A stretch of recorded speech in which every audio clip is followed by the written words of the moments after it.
Оқушылар, экрандағы суретті көріп тұрмыз ба? Қандай мақал мәтелге сәйкес келеді осы суретке? Тез.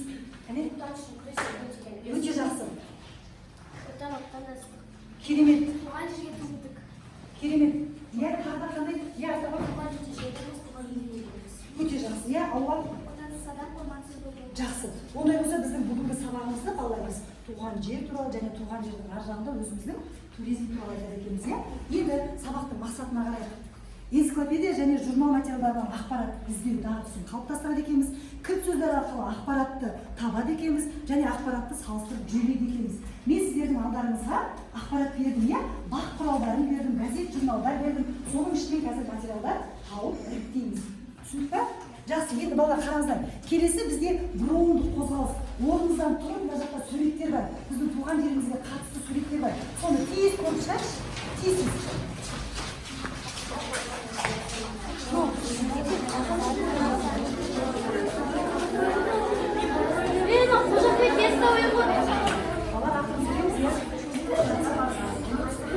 Жақсы, керемет. Сіздер көрдіңіздер ме? Жақсы,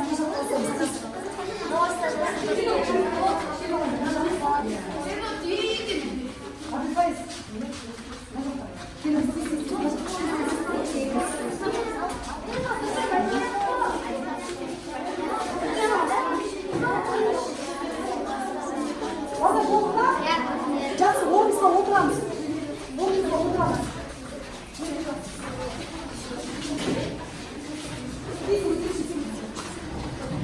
Енді оқушылар қараңдаршы, дәл осы суреттерден қандай ой алып сендерге? Не қандай емес, иә? Өте жақсы, Гүлнұр.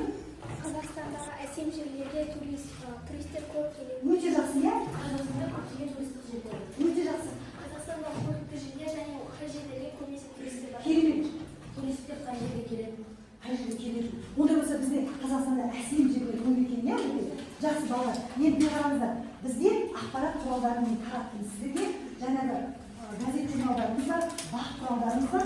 Сол жерде осы туризмге қатысты ақпаратты қараңыздар. Бірінші ақпарат көзінің атауын жазамыз. Бұл жұптық жұмыс. Екінші тақырыпты жазамыз. Одан кейін негізгі ақпарат, қызықты мәлімет. Сосын кейін 5 кілт сөздер. Осыны пайдаланамыз. Түсіндік пе? Енді сіздердің алдарыңызда бағалау парақшасы жатыр. Сол бағалау парақшасында дескрипторларымен тұр. Яғни сол дескриптормен бірлесе отырып, жұптасып жұмыс жасаймыз. 2 минут уақыт береміз. Жетеді ғой? Иә? Тез.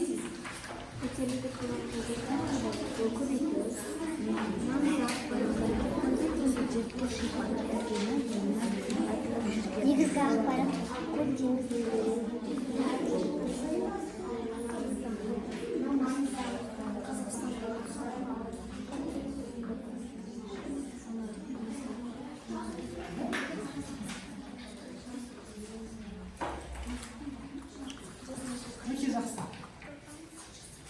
Айжанмен өте жақсы. Сіздер Баянауылға саяхатқа шықсаңыздар болады. Сіздерге мен сондай тілек айтып отырмын, иә? Жақсы, тағы да мына жерде Ажар мен Мұқасан керемет жұмыс жасап жатқанбыз. Абай атамыздың керемет тамаша сөзі бар. Адал жүріп, адал тұр деген. Қайыңыз ба? Жақсы. Қазір қалғандарымыз сөйте тұрайық, иә?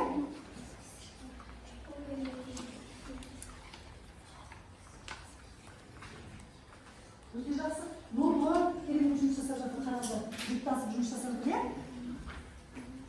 Балалар, мен берген жаңағы нақыл сөздерді, мен берген суреттерді өздеріңе сақтап қойыңдар. Мүмкін сол жерге керемет жерге саяхаттап барасыздар болашақта, иә?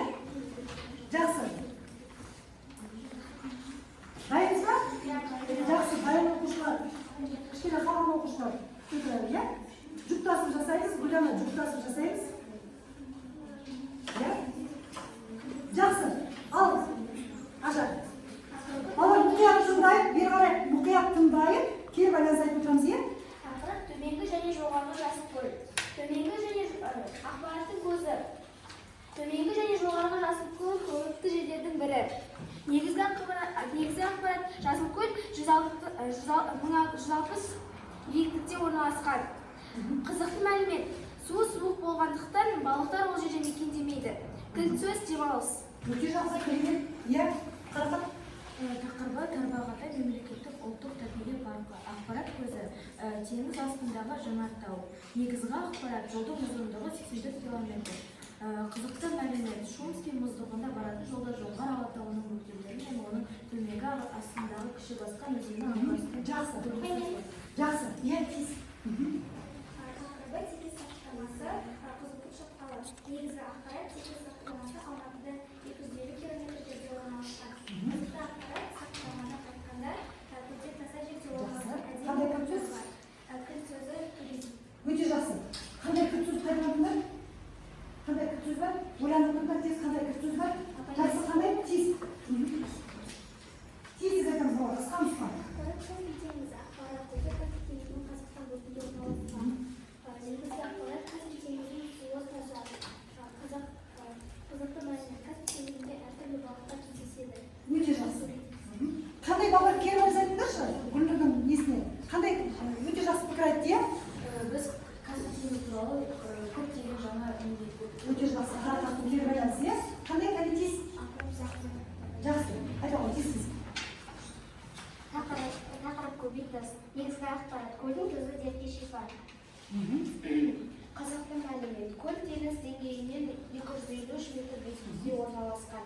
Күлсіз туристер. Өте жақсы. Екеуі жұптасып тұрып жауап берді, балалар. Жақсы, не болды? Тез. Ақпарат президентіміз Нұрсұлтан Әбішұлы Назарбаевтың жыл 1997 жылы Қазақстан жаңа астанасы болып жарияланды.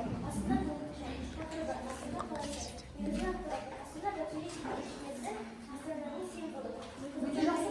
Қаланың ортасынан есіл өзені өтеді. Күл сөз көлді. Жақсы. Гүлнұр, негізгі ақпаратын қандай айтсайшы? Негізгі ақпаратын. кезінде осы көлде картон қазбалары табылған. Қандай күл сөз пайдаландың? Туризм. Өте жақсы. Бәріміз қандай алдық балалар? Бәріміз қандай алды, иә? Тез бір сөзін айта ғой. Шаң шатқалы өте көп. Бірақ шаң шатқалына 12 миллионнан астам жыл.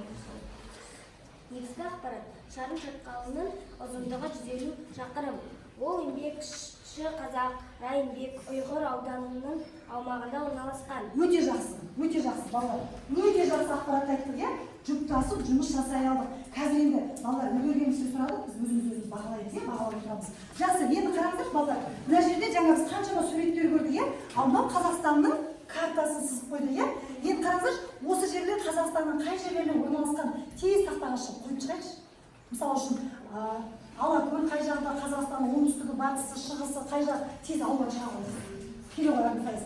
Қай жерде қандай суреттер алып жақсыра берді, тез келе қойған. Жақсыра берді, келе қой, келе қой. Мына жаққа суреттерді алып өздеріңіз болады. Иә? Алып жақсыра беріңдер. Ала бер, ала бер, аға. Келе қой, нұрлы. Мысалы, қандай жақсы орналастыра беріңдер. Ала бер. Мынау Каспий теңізі ғой, иә? Каспий теңізі, иә? Алта. Мына жерде. Өте жақсы.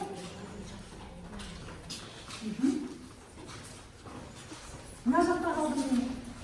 Мынау да мен Жоңғар алатауы, иә? Өте жақсы. Кәне, мына жаққа аламын.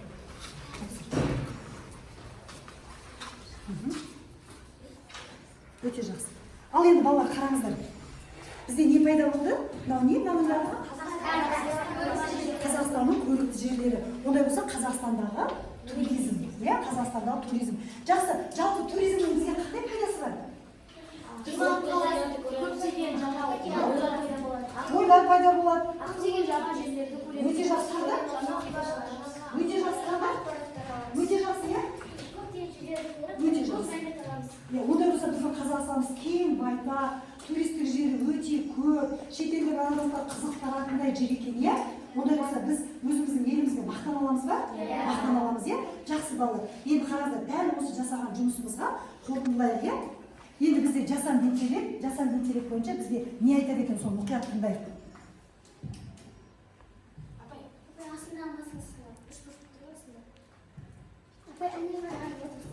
Мұндағы туризм елдің экономикалық және мәдени дамуына үлес қосатын маңызды салалардың бірі.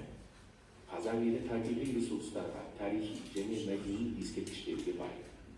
Танымал туристік бағыттарға Алакөл, Бурабай, Шағын Шатқалы, Түркістандағы Қожа Ахмет Яссауи кесенесі кіреді. Туризм саласы жылдан жылға дамып келеді. Шетелдік және отандық туристер саны артып, инфрақұрылым да жақсарып жатыр. Жақсы. Біздің айтқан ақпаратымызға сәйкес келді ма? Сәйкес келді, иә, балалар. Енді қараңыздар, біздің сабағымыздың мақсатымызға жеттік па, балалар? Жеттік, иә? Біз энциклопедиядан немесе бақ құралдарынан ақпаратты таптық па? Іздеу дағдымыз қалыптасты ма? Қалыптасты, иә? Кілт сөздер арқылы жұмыс жасай алдық па? Жасай алдық. Бізде неше кілт сөз болды? 5. Ақпаратты салыстырып жүйеледік па? Жүйеледік. Ең соңғы бізге жасанды интеллект біздің айтқан дүниеміздің барлығын дәлелдеп берді. Солай ма? Жақсы. Балалар, енді ондай болса бізге қараңыздар, рефлексия. Мынау не, балалар? Ол сізге не үшін керек ол?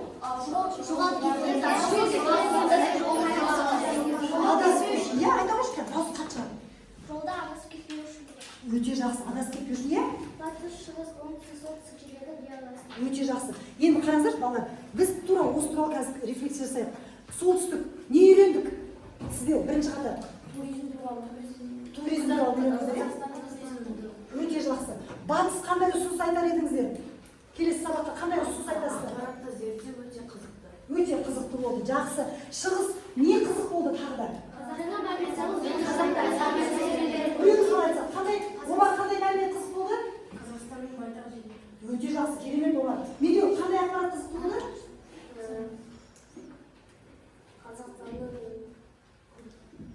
Туризм туралы білдік, иә? Жақсы. Енді оңтүстік нені сезіндің? Біз өзіміздің елімізбен мақтана аламыз. Мақтан, соны сезінді, иә? Тағы не сезінді бай? Қазақстанның көп туристік жерлері бар екен. Жақсы. Айжан, не сезіндің? Біз өзіміздің Қазақстанмен мақтанамыз. Жақсы, мақтана екенбіз. Жақсы, балалар, тез өздеріңіздер бағалап жіберіңдер. Тез бағалап жіберіңдер. Жаңа балық қойып отырыңдар, бағаларыңыз қанша шықты, тез сол есептеп жіберіңдер. Қазір айтамыз.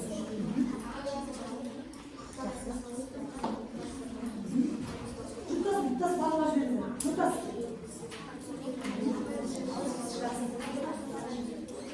Жақсы, ал кімде қандай бал шықты?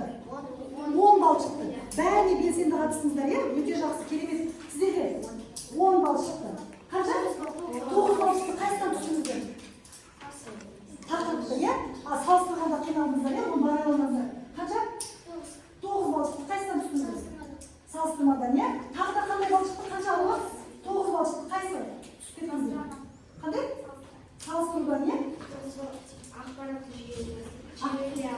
Ақпаратты жүйелей алмады. Өте жақсы. Әбілфайыз 8 бал. Қайсыға түстіңіздер? Жүйелей алмадыңыздар. Сосын тағы да салыстыру қиын болды, иә? Жақсы. Бөлі? 9 бал алдыңыздар, иә? Өте жақсы, балалар. Бәріміз белсене қатысып па сабаққа? Жақсы. Енді балалар, бері қараңыздаршы. Біз жаңа өзіміздің туған жеріміз туралы, еліміз туралы көп ақпарат алдық. Біз білетінбіз, бірақ бүгінгі сабақта біз туризм туралы білдік, иә? Біздің Қазақстанның қандай жерлерін шетелге мақтануға болады, көрсетуге болады, шетелден келген қонақтарды дәл осы біздің керемет әсем жерлерімізге апаруға бола екен? Бола екен, иә? Тіпті кей кезде шетелге бармай, өзіміздің елімізде қыдырсақ, бұның өзі керемет қызықты екен, иә? Жақсы, енді балалар қараңыздар, біздің сабағымыз жалпы көктемгі жылдың қай мезгілі?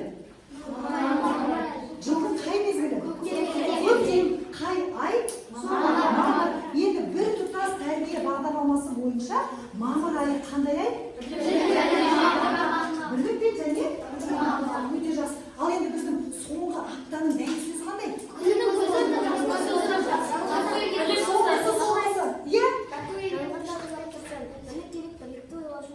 Өте жақсы. Ең соңғы дәйексөзі жалғанда ойлап тұрсаңыз бірлік керек, бірлікті ойлау үшін бірлік керек. Онда болсаңыз бірлікпен жұмыс атқардық па? Бірлікпен жұмыс атқардық. Ұнады ма сабақ? Жақсы, балалар, енді болашақта алдыңызда ұзақ демалыс келе жатыр, иә? Сол демалыста, жазғы демалыста осы Қазақстанның әсем жерін көріп, қыдырып баруларыңызға болады екен. Түсінік ма? Жақсы, рахмет.